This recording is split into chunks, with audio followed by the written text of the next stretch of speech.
এবার একটু আমার সাথে বলুন তো সবাই, বলেন না প্রি, বলেন ওম তৎসৎ। শ্রীমদ ভাগবত নারায়ণম নমস্কৃত্য নরং চৈব নরোত্তমং দেবীং সরস্বতীং ব্যাসং ততো জয় উদীরয়ে। ওম শান্তি, ওম শান্তি, ওম শান্তি। আমি সকলকে আশা দিয়েছিলাম যে আমরা কৃষ্ণের জন্ম কথা শুনেছি, একটু রাধার দিকে যাব। তো রাধার দিকে যাওয়ার আগে এই আমাদের দুটো ওই যে দুর্গাপূজার মূর্তিদের মধ্যে দুটোর আমরা বাহন সম্পর্কে আলোচনা করেছি।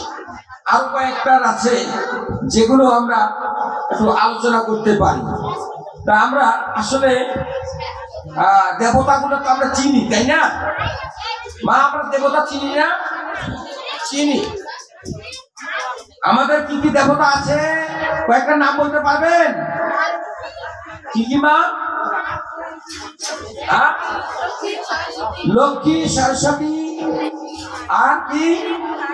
কার্তিক। শুনেন, আমার মা বলছে, আমি বলছি দেবতার নাম, আমার মা সুন্দর করে দেবীর নাম দিয়েছে, লক্ষ্মী সরস্বতী। মানে মন্ত্র আছে না, মন্ত্রটা বদলাইতে হবে। ইয়া দেবী সর্বভূতেষু শক্তি রূপেণ সংস্থিতা। তাহলে ইয়া দেবী এখন বলবো না, ইয়া দেব। এই মন্ত্র বদলাইতে হবে, তাছাড়া তো উপায় নাই। তো দেবতা বানাই ফেলাইছি, দেবীকে দেবতা বানাই ফেলাইছি। আসলে মা ওই ভুলটা কিন্তু তার শুধু নয়, এই ভুলটা কিন্তু আমাদের সবাই, আমরা সবাই তাই বলি। কোনটা দেবী কোনটা দেব আমাদের কোনো হিসাবে থাকে না, গুলাইয়া ফেলি। আমরা এই যে গুলাইয়া না ফেলি, আসলে আমরা কিন্তু এই জিনিসটাই বুঝি না এখন। যেমন দেখেন, আমাদের মাঝে এই যে লক্ষ্মী আছে, ধন দেবী, তার বাহন কি? পেঁচা। চিন্তা ভাবনা করে দেখেন, পেঁচা একটা অন্ধ প্রাণী না? দিনের বেলায় কিচ্ছু দেখা পায় না, রাত্রিতে বিচরণ করে। তাহলে এই লক্ষ্মী কি রাতে করে ঘুরে বেড়ায়? আর দিনের বেলায় সে বেড়ায় না। কিন্তু আমরা তো দেখি দিনের বেলায় আমরা খাই, রাতের বেলা তো ঘুমাই। তাহলে লক্ষ্মীরা কি কাম করছে?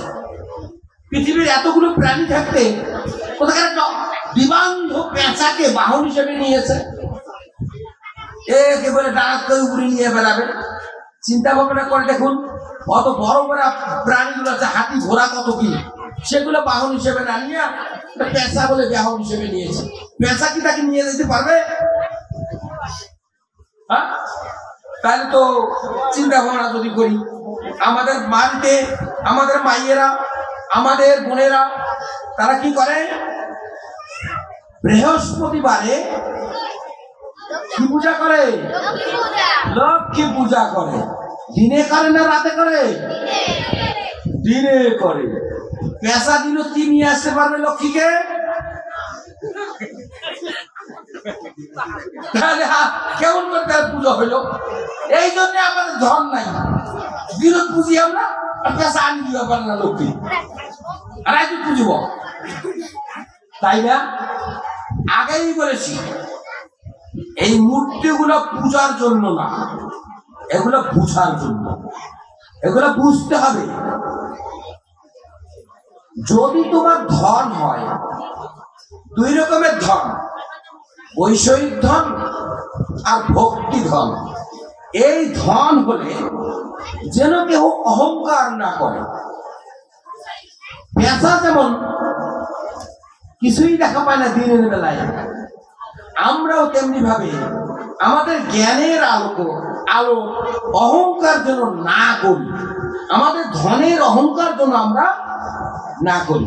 তার জন্য পেশাকে বাহন হিসেবে লক্ষ্মী দেবী নিয়ে দেখে দিচ্ছে যে সাবধান, তোমাকে আমি ধন দিয়েছি, তুমি এর অহংকার করিও না। কিন্তু আমরা সামান্য একটু ধন পাইছি না পাইছি, আমাদের অহংকারের অন্ত নাই।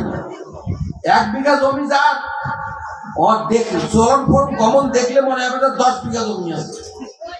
ম্যাট্রিক পাস করছে না করছে কোন রকম দেখলে মনে হবে যে ও মাস্টার ডিগ্রি পাস করছে। আমি একটা কলেজের অধ্যাপনা করতেছি, আগে একটা কলেজে 2 বছর চাকরি করছি, আর বর্তমান যে কলেজে প্রফেসরি করতেছি সেখানে 29 বছর চাকরি করতেছি। তার মানে আমি 31 বছর ধরে কলেজে প্রফেসরি করি। কোনোদিনও আমাকে কেউ প্রফেসর এইখানে অনুষ্ঠানে পাইছেন কোনো খবর যে উনি প্রফেসর মানুষ? কোনোদিন পান নাই। অথচ আমার 31 বছর হচ্ছে প্রফেসরি করার, আর এই 1.5 বছর পর চাকরি শেষ, 60 বছর বয়স পূর্ণ হচ্ছে, আর 1.5 বছর গেল। হ্যাঁ না 58 পার 59, এই আর 1.5 বছর পর আমার চাকরি শেষ। তখন আরো কতগুলো কথা শোনাবো আপনাদের মাঝে এসে, দিনের বেলা ভাগবত জয়ন্তী দেবো, তাই না? বসে বসে আপনাকে শুনবো। আর এখন রাতে নিয়েছি, অহংকার করা যাবে না, এই জন্য পেশা দেখিয়েছি। কিন্তু আমরা বেশিরভাগ অল্প একটু লেখাপড়া করেই বড় পণ্ডিতের মতো অহংকার করি। বিশেষ করে এটা আবার কোথায় বেশি প্রয়োগ হয় জানেন? এই ধর্মীয় ক্ষেত্রে। মানে এতটুকু ধর্ম সম্পর্কে জানে বা বই পড়ছে, একেবারে মনে হচ্ছে যে কত বড় পণ্ডিত, কয়েকখান বেদ যে মুখস্থ করছে, তেমন বেদ বোধহয় মুখস্থ আছে। যেই আপনি ধর্ম কথা বলবেন ওটা সে জানে। মনে করেন একাদশী সম্পর্কে বলবেন, ওটা তার জানা। একাদশী কিন্তু কিছু করতে হবে না, খাবেন না সারাদিন, সন্ধ্যার সময় পূজা করবেন, পরের দিনে পালন করবেন, শেষ। কিন্তু আসলে তো এরকম ভাবে নয়। একাদশী 3টি অর্থ আছে। একটা হলো 7 তারার একাদশী, অর্থাৎ অমাবস্যার পর প্রতিবাদ থাকে একাদশী, প্রথম দ্বিতীয়া তৃতীয়া এভাবে, অথবা পূর্ণিমার পর থেকে একাদশী। আর একটা হচ্ছে একই আদর্শে থাকা, একই আদর্শে থাকেন যিনি, তাকে বলা হয় একাদশী থাকেন। একই আদর্শ কি? একমাত্র ব্রহ্ম, একমাত্র ব্রহ্মই সত্য, ব্রহ্মই থাকবে, বাকি সব পরিবর্তনশীল। এক থেকে অন্যতে রূপান্তরিত হবে। তাহলে এই ব্রহ্মে যখন অন্য কোনো ব্রহ্ম ছাড়া যখন জগৎ মিথ্যা বা অসত্য বা পরিবর্তনশীল, তাহলে আমরা তাকে নিয়ে ব্যস্ত আছি। তাহলে একাদশী থাকলাম না। আর একটা একাদশী আছে, সেটা হলো কি? উপবাস থাকা। আমাদের এদিকে একাদশী থাকি বা অনেকে থাকি চেষ্টা করি। উপবাস মানে কি? মানে কাছাকাছি বাস করা, অর্থাৎ ভগবানের কাছাকাছি বাস করা, সেটাই হলো একাদশী। 3 ভাবে একাদশী পালন করা হয়ে থাকে। কায়িক মানে শরীর দিয়ে, বাচিক মানে কথা বলা দিয়ে, মানসিক অর্থাৎ মন দিয়ে। তা আমাদের দেশে প্রায়শই কায়িকটা নিয়ে ঝগড়া। কায়িক মানে দেহ দিয়া, এই না খায় থাকা, খাইয়ে যাওয়া, এই জল খাওয়া যাবে, এই ফল খাওয়া যাবে, এই আটাদশী থাকা যাবে, এই ফলাদশী থাকা যাবে, এই জলাদশী থাকা যাবে। এইটা নিয়ে আমাদের সমাজে বিশৃঙ্খলা এবং একে অপরের মধ্যে ঝগড়া। এই একাদশী তো খাওয়া যায়, তারপর সবচেয়ে বড় জিনিস পাইছি, কয়েকদিন আগে ওই কৃষ্ণের জন্মাষ্টমীর পরে কি একটা অষ্টমী হয় না, আধা অষ্টমী। কেন বললাম আধা অষ্টমী জানেন? হাফ বেলা উপবাস। যেখানে সভা করতে গেছি আধা অষ্টমী, এটা তো ফুল অষ্টমী না। তো ফুল অষ্টমী না মানে আধা অষ্টমী, আধা বেলা উপবাস। বাহ, এ তো ভালোই অর্থ করিবার পারে রে। আধা অষ্টমী আমরা ছিলাম তো, অর্ধবেলা ছিলাম, আধা অষ্টমী ছিলাম, এটা ফুল অষ্টমী না। কথা শুনে মাথায় হাত, বৈজ্ঞানিকের মাথায়ও হাত, ডাক্তারের মাথায়ও হাত। আমরা শরীরটাকে সুস্থ করার জন্য এবং শরীরটা যেন ভালো থাকে তার জন্য না আমরা উপবাস থাকি, একাদশী থাকি। এবং তার জন্য আমাদের একটা গল্প পৌরাণিকেরা বাইর করেছেন। কি গল্প জানেন? এটা বলি, বলেছেন ভগবান সেই পরম পুরুষ বলেছেন যে, ভগবান বলেছেন একজন পাপ পুরুষ তৈরি করেছেন। কি তৈরি করেছেন? পাপ পুরুষ। এনাকে তৈরি করে বলেছেন যে এই যে ঘরটা তোমাকে দিলাম, যারা যারা পাপ করবে তাদেরকে এখানে নিয়ে ঢুকে ভর্তি করছিল। এখন এই কথা বলেছে, কেউ আর পাপ করে না। একদিন যায়, 2 দিন যায়, 1 সপ্তাহ যায়, 1 পক্ষ যায়, 1 মাস যায়, 2 মাস যায়, 1 বছর যায়, 2 বছর যায়, 3 বছর যায়। এইবার পাপ পুরুষ খেপে গেছে, ভগবান তুমি কি দায়িত্ব আমাকে দিয়েছো? আমি একটা লোক পাইলাম না পাপ করে, আমি কাকে আমি এখানে ঢুকে রাখবো? কেউ কি পাপ করে না? বলে হ্যাঁ তাই তো, সবগুলো পাপ তো তোমার দেখি দেখি ভয়ে পালে যায়, তাহলে পাপ থাকবে কোথায়? পাপ যে পালে যায়, এরা যায় থাকে কোথায় গুরুদেব? ভগবান তখন বলছে যে এরা ওই পঞ্চশস্যের মধ্যে যায় লুকিয়ে থাকে। কোথায়? পঞ্চশস্য। আমরা নাম জানি না পঞ্চশস্যের, জানি ওই যে ভাত, ভাত তো না চাউল দিয়ে তৈরি জিনিস, আর গম আর ভুট্টা বা এই ধরনের জিনিস, তেল মানে যে সরিষা এই ধরনের জিনিস, আর হলো কি আর কি কাম, ওই যে ওই ধরনের জিনিস, রবি শস্য। তাহলে 5 ধরনের জিনিস খাওয়া যাবে না। কেন? এই একাদশীর দিনে সবগুলো পাপ ওই কোথায়? ওই পঞ্চশস্যের মধ্যে যায় ঢুকে থাকবে। আর যারা এই পঞ্চশস্য খাবে তাদেরকে ধরিয়ে নিয়ে ওইখানে ঢুকে দিবে, ওইখানে ঘর বানিয়েছে ভগবান বলে দিল। এখন সেই কথা, এই গল্প আমাদের রচনাকারীরা করেছেন, আর এই রচনা দেখে আমরাও মশগুল হয়েছি। এই পঞ্চশস্য কোনো ক্রমেই খাওয়া যাবে না, ভাত খাওয়া যাবে না, রুটি খাওয়া যাবে না, তেল খাওয়া যাবে না, হলুদ খাওয়া যাবে না, মানে একেবারে কঠিন অবস্থা। আচ্ছা, একাদশীর দিনে যদি পঞ্চশস্যের মধ্যে সব পাপ ঢুকে থাকে, আর আপনার গরুটা যদি 84 নিয়ে যায়, তাহলে কি পাপ হবে? না হবে না? কেন পাপ হবে? পাপ তো সব ওই যে পঞ্চশস্যের মধ্যে ঢুকেছে, পাপ তো বাইরে নাই, বাবার বাইরে আছে। সব পাপ তো পঞ্চশস্য। রাস্তা দিয়ে যাবো, হারাম পাপ করে 2 টাকা জ্বর মারি দেবো আপনার, আপনি কোনো আমার দোষ দিতে পারবেন না, কারণ আপনার তো পাপ তো নাই না। পাপ তো ওই যে পঞ্চশস্যের মধ্যে ঢুকাইছে, আপনার মার দিলে কিসের পাপ? পাপ হবে না? বলুন হবে। তাহলে ওই গল্প কি সত্য? মোটেই না। ওটা আমাদেরকে, যাতে আমরা উপবাসটা থাকি তার জন্য এই গল্পটা তৈরি করা হয়েছে। আমরা সত্য জিনিস জানবো, আমরা উপবাস থাকবো, কেন থাকবো না? কিন্তু একটা মিথ্যা প্রলোভনে পড়ে থাকবো তা থাকবো, সত্য যদি চান আমরা উপবাস থাকবো।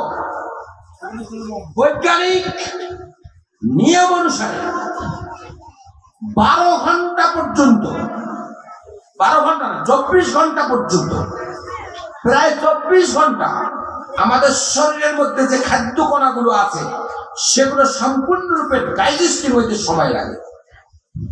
এবং সেজন্য আগের দিনের সন্ধ্যা থেকে পরের দিনের সন্ধ্যা পর্যন্ত 24 ঘন্টা, এই 24 ঘন্টা যতগুলো খাবার আমি খাইছি আগে তার কোনো অংশ, কণা, খাদ্য কণা, গুণ কোনোটাই আর থাকে না।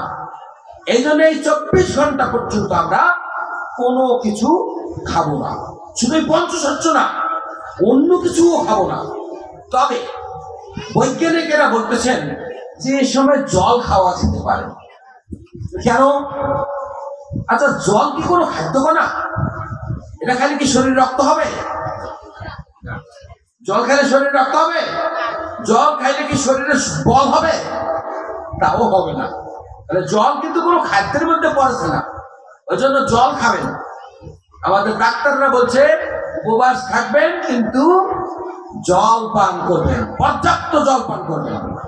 এবং জল পান করলে কি হয়, আপনার যেদিক দিয়ে এই ভিতরে যে আমাদের যে এগুলো নালার মতো, নালা, ওই যে নালা আছে এরকম জল যাওয়া ড্রেন, এই জল দিলে এই ড্রেনটা পরিষ্কার হয়ে যাবে। অর্থাৎ সব খাদ্য কণা কোনো কিছুই আর ড্রেনে আটকে থাকবে না। কোনোদিনও অ্যাপেন্ডিসাইটিসের ব্যথাও হবে না। হয় না অ্যাপেন্ডিসাইটিসের ব্যথা?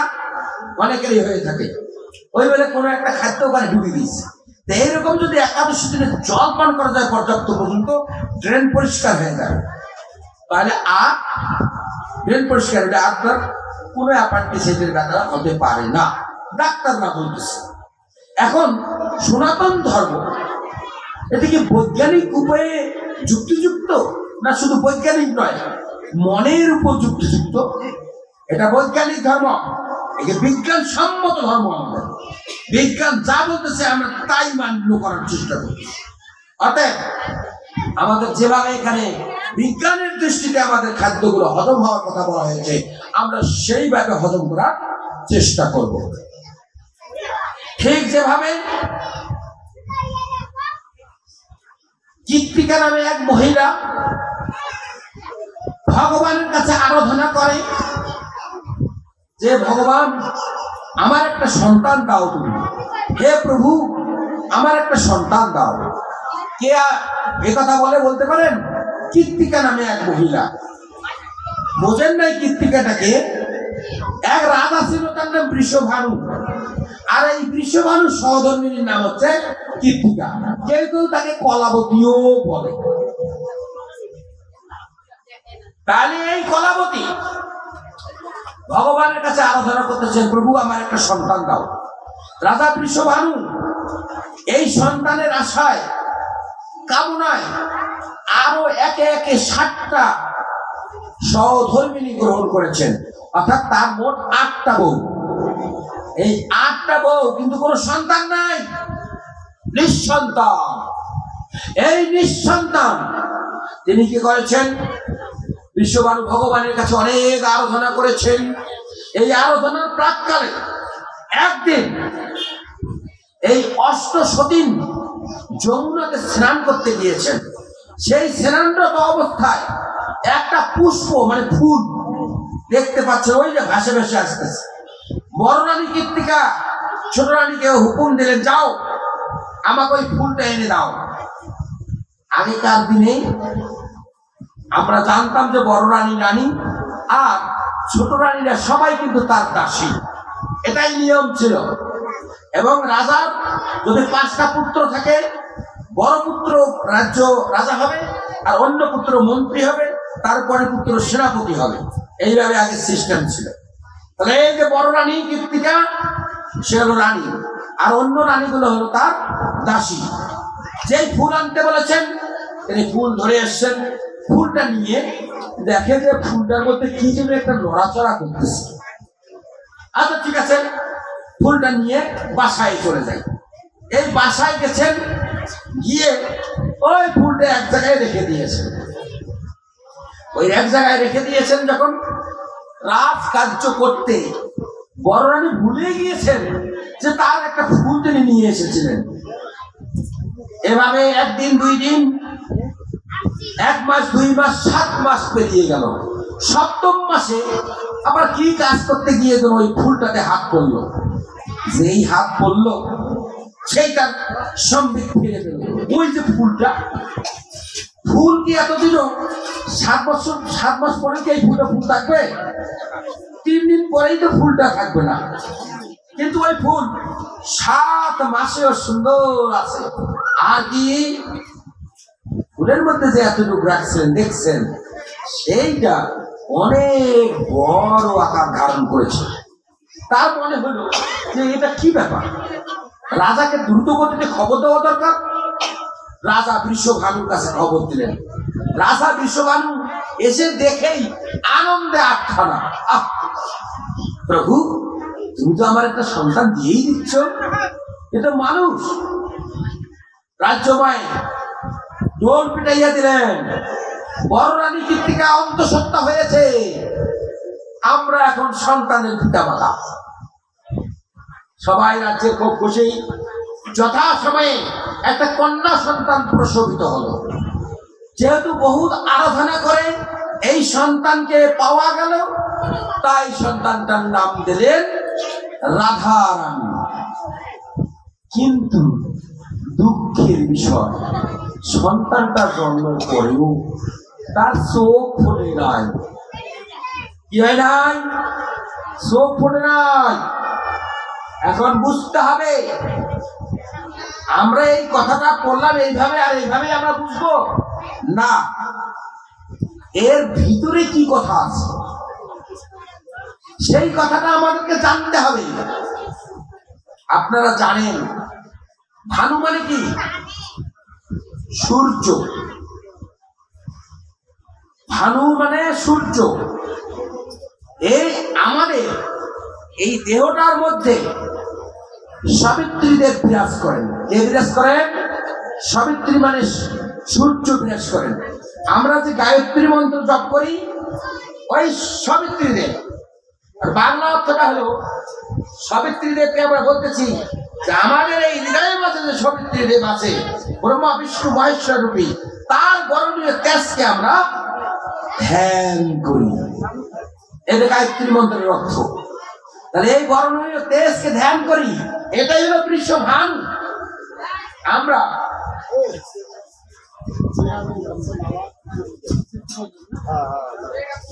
আরো দিকে যে পঙ্কজ গল্প